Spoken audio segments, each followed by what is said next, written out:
m'appelle Anne-Sophie Guerrier. Je fais des visites de Montmartre en chanson. Si vous grimpez jusqu'à Montmartre, vous allez peut-être entendre la voix, la sublime voix d'Anne-Sophie. Anne-Sophie, c'est une conférencière unique au monde. Montmartre, bien entendu, le quartier historique des artistes, avec une guide qui a du coffre. La chanteuse Anne-Sophie Guerrier propose de marcher sur leurs traces avec une visite du quartier en chanson. On va visiter Montmartre ensemble. Notre guide, Anne-Sophie Guerrier, nous emmène dans les rues de Montmartre. Bonjour, bienvenue à cette visite de Montmartre en chanson. Visite particulière, effectivement. Tout à fait. Montmartre en ce temps-là accrochait ses lilas jusque sous nos fenêtres.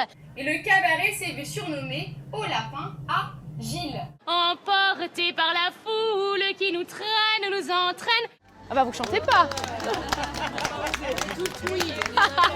Là on est assis à sa table. On est assis à sa table où il y a la plaque. C'était un peu la cantine de Dalida. Paris, j'ai vu la voie grise le long des rues. J'y vois qu'un lit. Je me suis installée à Montmartre et voilà, il y a eu la pandémie. Donc pendant la pandémie, on ne pouvait plus chanter du tout dans le métro pendant bien 1 an et demi. Et le seul moyen pour moi de pouvoir continuer à exercer cette activité, de faire vivre de ma passion, c'était de chanter dans la rue.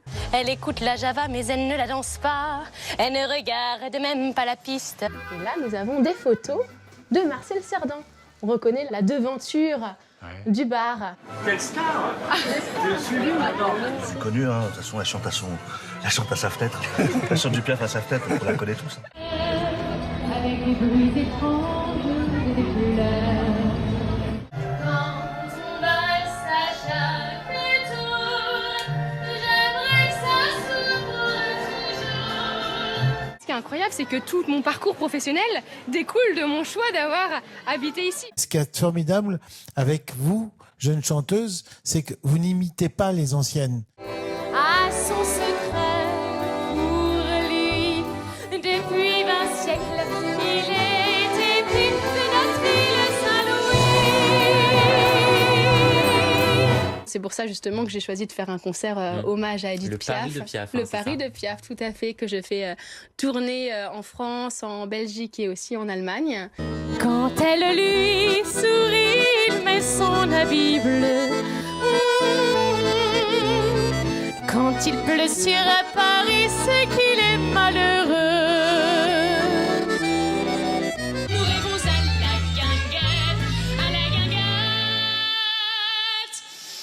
Oh,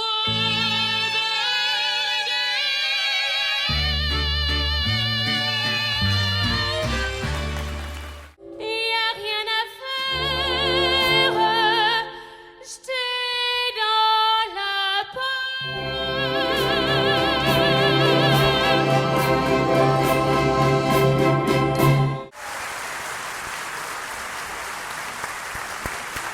En faisant des visites chantées, en chantant dans des bars ou n'importe où, en fait, ça m'apporte du bonheur.